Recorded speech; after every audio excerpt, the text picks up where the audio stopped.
ഫ്രണ്ടിന്റെ അടുത്ത് വന്നിട്ട് പറഞ്ഞു, എടാ ഞാൻ വീട്ടിൽ ഇരിക്കുന്ന സമയത്ത് നിന്റെ അടുത്ത് വരാൻ കാരണം ഞാൻ വല്ലാതെ ചൂടായി പോയി വീട്ടിൽ. കാരണം ഇവന്റെ കുട്ടി SSLC പരീക്ഷ കഴിഞ്ഞ് സെന്റ് ഓഫിന്റെ മോഡൊക്കെ കഴിഞ്ഞ് വീട്ടിലേക്ക് വരികയാണ്.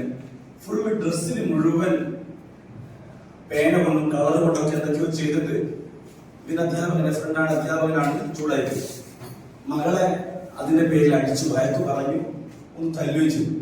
തല്ലി വൈകുന്നേരം ആയപ്പോ കുറച്ച് ക്ഷതകെട്ടുണ്ടായിരുന്നു ശരീരത്തിലെ കുട്ടിയുടെ. ഹോസ്പിറ്റലിലേക്ക് കൊണ്ടുപോകേണ്ട ഘട്ടം വന്നു. എന്നെ വിളിച്ചു, ഇത് കേസാവും എന്നോട് പറയും, മൃഗം ചെയ്യാം, സംഭവം ചെയ്യാം എന്ന് പറഞ്ഞു. പക്ഷെ ഇവൻ ആ ഒരു സംഭവത്തിന് ശേഷം രാത്രി 10-11 മണി വരെ വല്ലാത്തൊരു ദുഃഖത്തിലുണ്ടായിട്ടുള്ളത്. അപ്പൊ എനിക്ക് തോന്നി ഞാനും അത്യാവശ്യം ദേഷ്യം പിടിക്കുന്ന ആളാണ്. അപ്പൊ ഇങ്ങനെയൊക്കെ സംഭവിക്കും, ദേഷ്യം പിടിച്ചാൽ എന്നൊരു വല്ലാത്തൊരു ഫീലിംഗ് എനിക്കുണ്ടായി. ഇതിനോട് എന്താ പറയാ എന്നുള്ളതൊക്കെ ഞാൻ പറഞ്ഞു, നമുക്ക് റിലാക്സ് ചെയ്ത് പോയി ഉറങ്ങി, ഞാനൊന്നും വീട്ടിലേക്ക് പോകുന്നില്ല. ഞാൻ പറഞ്ഞു, ഈ വൈഫിനെ വിളിക്കും, അവള് ഫ്രീ, കുട്ടി ഓക്കെ ആയിരിക്കും, നോൺ പറയും ഇതൊക്കെ പറഞ്ഞു. ഞാൻ എത്ര പറഞ്ഞു അവനൊന്നും മനസ്സിലാവുന്നില്ല. അവൻ വീണ്ടും വീണ്ടും ഒരു വല്ലാത്തൊരു ദേഷ്യം പിടിക്കുന്ന, എന്നോട് ദേഷ്യം പിടിക്കുമോ എന്നൊരു തോന്നൽ എനിക്കുണ്ടായിരുന്നു. ഞാൻ പറഞ്ഞ് ചിരിക്കാനൊക്കെ ശ്രമിച്ചു. മൊത്തത്തിലൊരു ചിരിയൊക്കെ വന്നു എനിക്ക്. ഞാൻ വിചാരിക്കും, എനിക്കാണ് ഈ അവസ്ഥ എങ്കിൽ എന്തായിരിക്കും അവസ്ഥ, എന്റെ കൈയോടൊക്കെ ഒന്ന് കിട്ടുകയാണെങ്കിൽ കുട്ടി പോകും. ദേഷ്യം പിടിക്കുന്ന അവസ്ഥ നിയന്ത്രിക്കണം എന്റെ മനസ്സോട് ഞാൻ പറഞ്ഞു. പക്ഷെ അവനോടൊന്നും ഞാനൊന്നും പറഞ്ഞില്ല. പിറ്റേന്നായി ഞാൻ രാവിലെ കാലത്തിനെ വിളിച്ചു, എടാ എന്തുണ്ടായിരുന്നു, കുട്ടിക്ക് നല്ല വേദന ഉണ്ട്, പ്രശ്നം തന്നെയാണെന്ന് പറഞ്ഞു.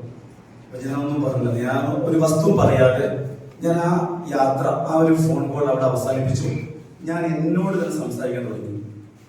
മനുഷ്യന്മാർ എന്തുകൊണ്ടാണ് ദേഷ്യം പിടിക്കുന്നത്, എന്തുകൊണ്ടാണ് മനുഷ്യന്മാർ ദേഷ്യം പിടിക്കുന്നത് എന്നൊരു തോന്നല് എന്നോട് തന്നെ ചോദിച്ചു. ആ ചോദ്യം ഞാൻ നിങ്ങളോട് ചോദിക്കുകയാണ്, എന്തുകൊണ്ടാണ് നമ്മൾ ദേഷ്യം പിടിക്കുന്നത്?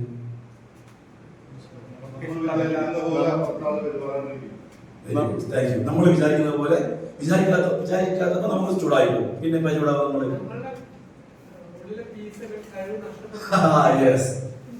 എല്ലാം ഉണ്ട തീർന്നില്ലെങ്കിൽ നമ്മൾ ചൂടാവും.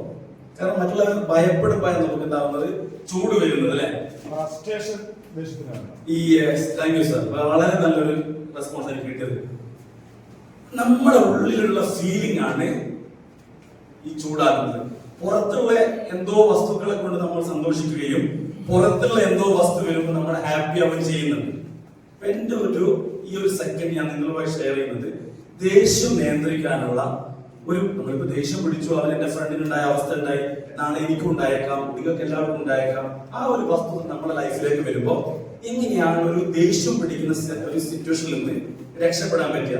ഇപ്പൊ എന്നെ ഇവിടെ ഇരുത്തിയിട്ട് എന്തോ ആണെന്നൊക്കെ പറയുമ്പോ ഇവൻ ആരുടെ പറയാം, എനിക്ക് ദേഷ്യത്തിന്റെ മുകളിലേക്ക് വരും. നമ്മളെല്ലാവരും എന്തെങ്കിലും ഒരു ഫീലിംഗ് നമ്മളിലേക്ക് ഇട്ട് തരുമ്പോ ചൂടായി പോകും. ചൂടാവാതിരിക്കാൻ ഒരു ടെക്നിക്ക് മാത്രം, സിമ്പിൾ ടെക്നിക്ക്, ഒന്നുമില്ല.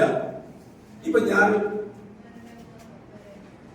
അങ്ങനെ 1, 2, 3 എന്റെ ഒരു ഫ്രണ്ട് ഉണ്ട്, അവരെ ഹൈറ്റിലേക്ക് ആയിക്കോട്ടെ ചൂടായി, നീ എന്താണ് ഹൈറ്റിലേക്ക് പറഞ്ഞു. ഇവര് അങ്ങോട്ടും ഇങ്ങോട്ടും 1, 2, 3, 4 ടെക്നിക്ക്, പല ടെക്നിക്ക് ഉണ്ട്, അതൊക്കെ നമുക്ക് ചെയ്യാം. വളരെ സിമ്പിൾ ആയ ടെക്നിക്ക്. നമ്മളോട് ആരെങ്കിലും എന്തെങ്കിലും പറഞ്ഞാൽ ആക്സെപ്റ്റ് ഇറ്റ്. അത് ഉള്ളതാണെങ്കിൽ ആക്സെപ്റ്റ്, ഇല്ലെങ്കിൽ കേൾക്കുക, വിടുക. നമ്മളിങ്ങനെ പ്രാക്ടീസ് ചെയ്യേണ്ടത്. അതുള്ളതാണെങ്കിൽ മാറ്റണമെങ്കിൽ മാറ്റുക. ഇനി അതല്ല, നമ്മളിൽ ആ വസ്തു ഇല്ല, നമ്മളോട് വെറുതെ കളവ് പറയാണ്, വെറുതെ ഇല്ലാതെ നമ്മളെ വെറുതെ ഇങ്ങനെ ഇറിറ്റേറ്റ് ചെയ്യാൻ വേണ്ടി പറഞ്ഞാൽ നമ്മൾ എന്താ ചെയ്യുന്നത്? കേൾക്കുക. ഓക്കെ ഡിയേഴ്സ്, സോ ദേഷ്യം വരുന്ന അവസ്ഥയിൽ നിന്ന് നിയന്ത്രിക്കപ്പെടാൻ ഒരുപാട് ടെക്നിക്കുകളുണ്ട്. മേഡം പറഞ്ഞ എണ്ണം നമുക്ക് സ്വീകരിക്കാം. ഞാൻ നേരത്തെ കാണിച്ചത് അങ്ങോട്ടും ഇങ്ങോട്ടും നടക്കുകയൊക്കെ ചെയ്യാം. ഇത് നമ്മൾ പ്രാക്ടീസ് ചെയ്യുകയാണെങ്കിൽ നമ്മുടെ ലൈഫിൽ ഒരുപാട് ചൂടാവുന്ന ഘട്ടത്തിൽ നിന്ന് രക്ഷപ്പെടാൻ നമുക്ക് കഴിയുമെന്നുള്ള ഒരു വിശ്വാസം ഉറപ്പാണ്. നിങ്ങൾ പ്രാക്ടീസ് ചെയ്യുക. Thank you.